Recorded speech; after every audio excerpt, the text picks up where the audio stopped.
There are secrets that the land of the desert holds like tombs, buried under layers of sand and time. They wait for the right moment to emerge and take the toll on anyone who dares to dig them up. In the Wild West, where law is written with gunpowder and fate sealed with lead, some men learn too late that certain doors should never be opened. Curiosity, that plague that consumes the human soul, can be more deadly than any rattlesnake hidden among the rocks. 52-year-old Thomas Brennan had spent the last 15 cultivating the barren land of his ranch in nearby Cedar Ridge.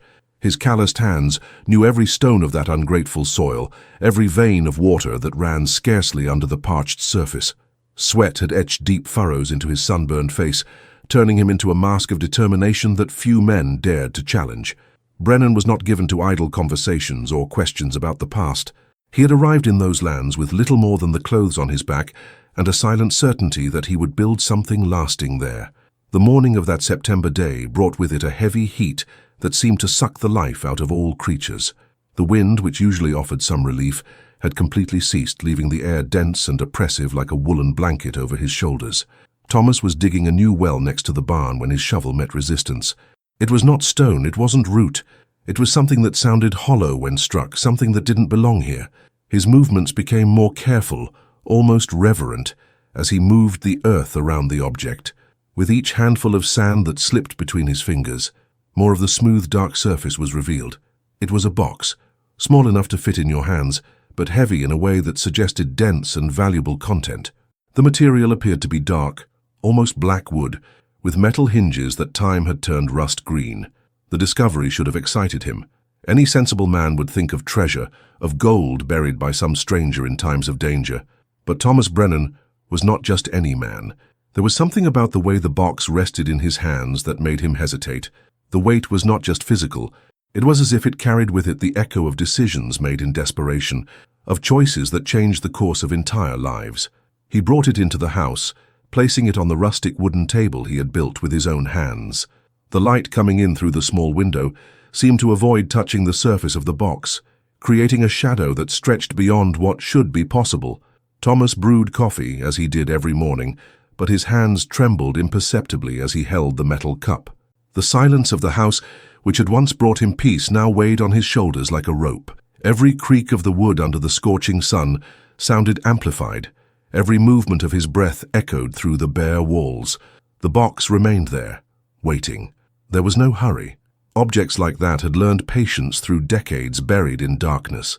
Thomas approached slowly, his boots creating a hesitant rhythm against the wooden floor. There was a small lock, but it had yielded to the weather and the humidity of the earth. Only a flick of your fingers would be required to lift the lid. A simple gesture that separated the known from the unknown, the present from the past, that someone had decided to bury. His hands hovered over the lid for long minutes. Instinct, that primal voice that had kept his ancestors alive on the wild plains, whispered warnings that his rational mind tried to ignore. But curiosity, that human curse that had led Adam to bite the apple, grew like fire on dry straw. Outside, the sun continued its relentless march through the cloudless sky. The heat became more intense by the hour, creating mirages that danced on the distant horizon. Thomas knew that he had to go back to work, that the well would not dig itself, and that the water was more valuable than any treasure in those lands. But his feet remained planted on the kitchen floor, his eyes fixed on the box that had risen from the depths as an unwanted memory. The decision, when it finally came, was not conscious. It was as if his hands acted of their own free will, moved by a force that transcended his ability to choose. The calloused fingers touched the lid. The wood was surprisingly hot, as if it had been heated by an internal fire that time had not been able to extinguish. Truth has the weight of a stone in the stomach and the temperature of a red-hot iron. She doesn't ask permission to enter a man's life. She doesn't knock politely on the door.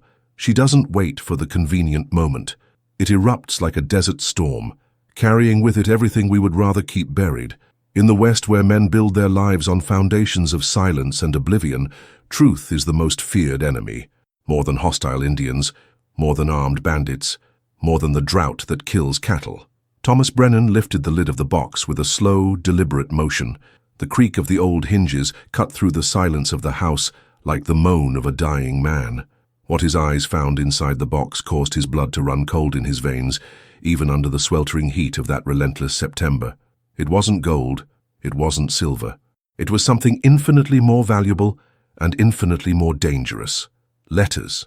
Dozens of them, yellowed by time and carefully folded.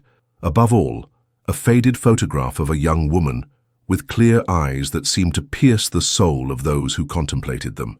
Even through the years that had made the image opaque, those eyes maintained a disturbing intensity. Next to the photograph, a silver medallion with the initials engraved MC. The letters had been worked with delicacy, as if each curve were a declaration of love. His hands began to tremble, not a subtle tremor, but a violent agitation that spread from the fingers to his arms, taking over his whole body, as if a sudden fever had taken hold of him. Thomas knew those eyes. He knew those initials. He knew the story behind each of those letters, even without having to read them. The past, which he had buried as deeply as that box, emerged from the shadows like a ghost thirsty for revenge. Margaret Campbell. The name echoed in his mind like the tolling of a funeral bell. 20 years had passed since he had last allowed himself to utter that name. 20 years since he had fled Cedar Ridge like a coward in the dead of night. She had trusted him. He had given his heart, his purity, his faith in the future, and he had abandoned her like a dog that abandons a gnawed bone. The first letter his trembling fingers touched was sealed with a red seal. Even through the decades, it was still possible to perceive the subtle scent she used to wear, a fragrance of wild roses that seemed to defy time and decay. Thomas didn't need to open the letter to know what he would find. Words of love, promises of fidelity, plans for a future that he had destroyed with his cowardice. The trembling in his hands intensified when he realized that the letters were arranged in chronological order, the former full of hope and joy, the following ones marked by growing concern, the last ones written in increasingly desperate handwriting, begging for explanations that never came.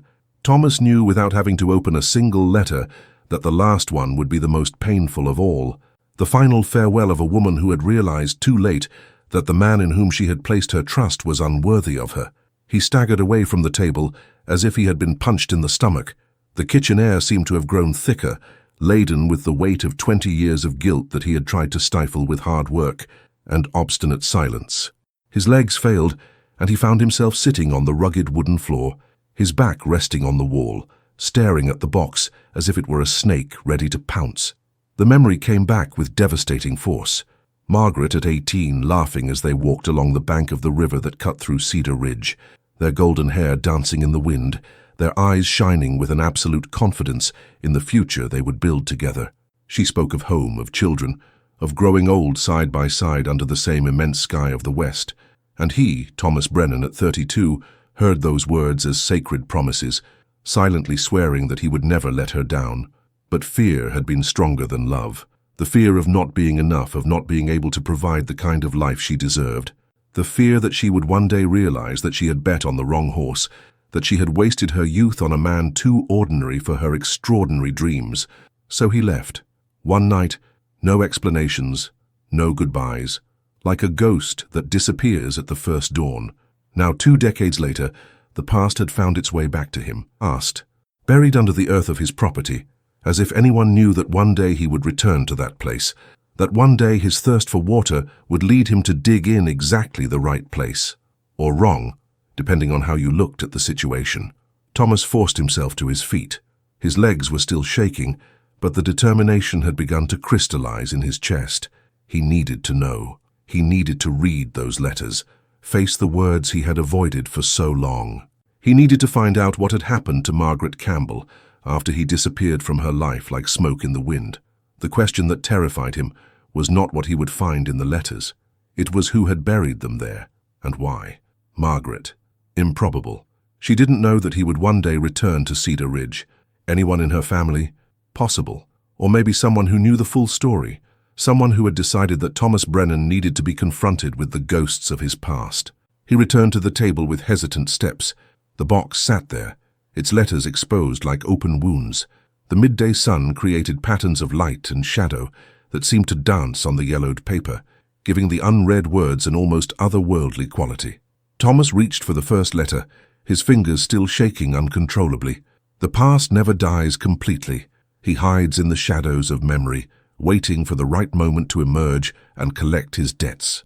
In the desert, Where the bones of the dead whiten under the inclement sun, the living carry scars that never completely close.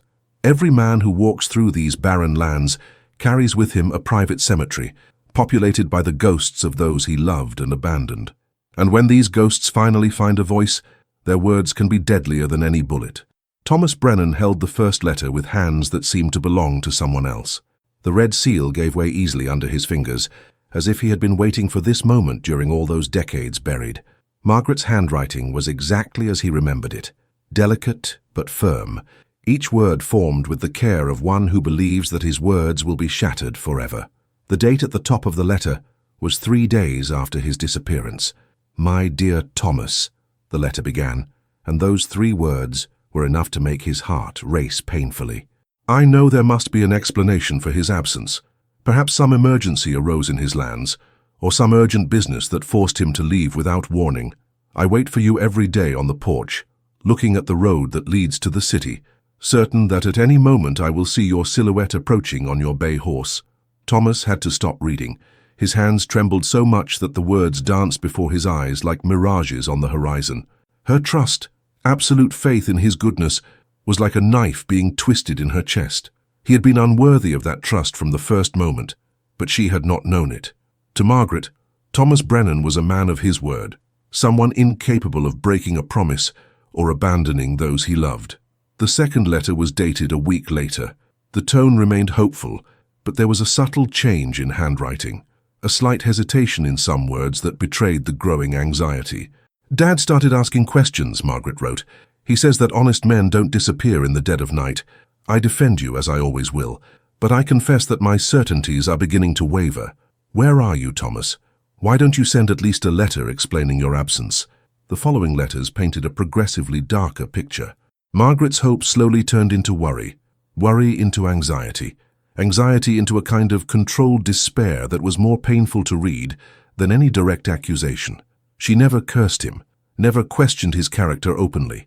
Instead, she questioned herself, wondering what mistakes she had made, what words she had said to push him away. Thomas reached the 10th card and had to get up from the table again. The weight of guilt was physical now, pressing down on his shoulders like a load of lead. He walked to the window, looking at the parched earth that stretched to the horizon. This was the same view he had looked at every morning for 15 years, but now it looked different, contaminated, as if the landscape itself had been corrupted by the revelation of its moral failings. When he returned to the table, he went straight to the cards at the end of the pile. I needed to know how the story ended, even though I knew it would be devastating. The penultimate letter was dated 2 months after his departure. The handwriting was visibly altered, the words written with a haste that betrayed despair. "Thomas, if this letter somehow gets into your hands, you need to know that I am pregnant. Your son grows in my womb as I write these words.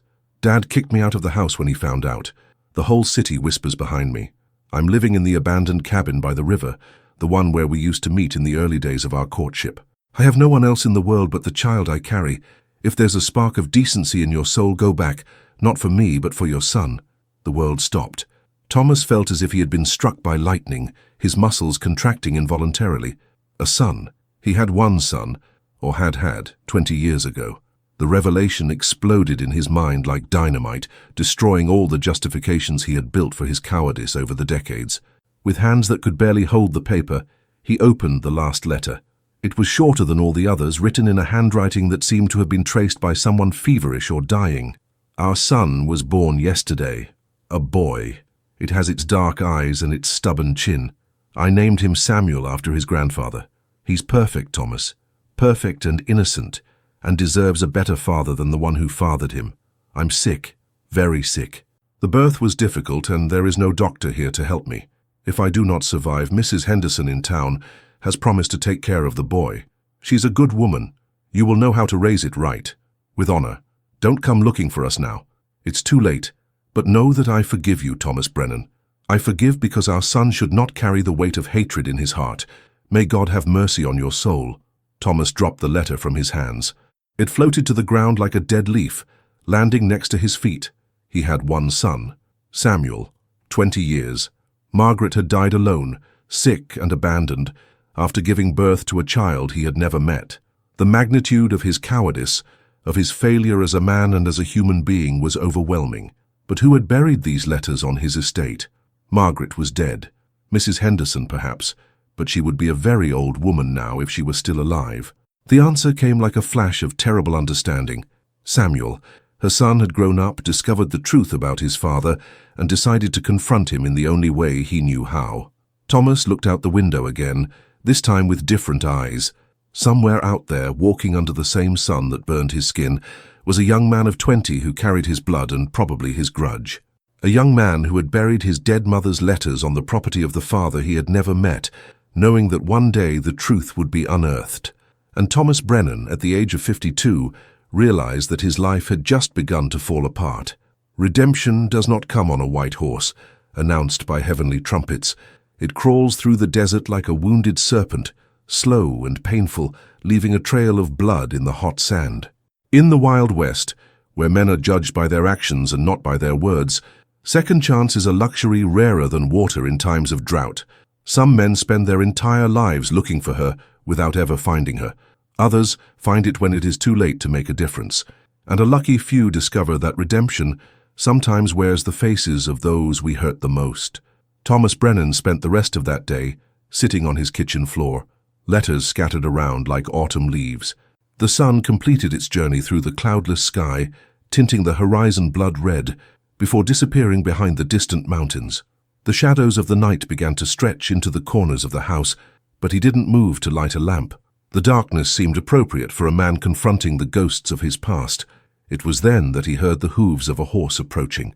The sound echoed across the silent plain, a cadenced rhythm that spoke of a knight who knew his destiny and was in no hurry to get to it. Thomas didn't get up. He knew who he was. He knew why he was there. After 20 years, father and son would finally meet. The steps on the balcony were soft, almost respectful. A knock on the door, 3 firm but not aggressive knocks. Thomas took a deep breath, mustered all the courage that was left in his shattered soul, and opened the door. The young man who stood before him could have been his reflection from 20 years ago. The same height, the same bone structure, the same dark eyes that had seduced Margaret Campbell at a time when the world seemed full of infinite possibilities. But where Thomas bore the weight of guilt and time, Samuel radiated a quiet strength, a dignity that his father had never possessed, even in his youth. Samuel Campbell, he had kept his mother's name, Thomas realized, wore simple but well-groomed clothes. His hands were calloused from honest work, and there was a small scar above his left eyebrow that spoke of a childhood without luxuries. In the young man's eyes, Thomas saw not the hatred he had hoped for, but something far worse, a deep sadness and resignation that no 20-year-old man should ever carry. They looked at each other in silence for long minutes.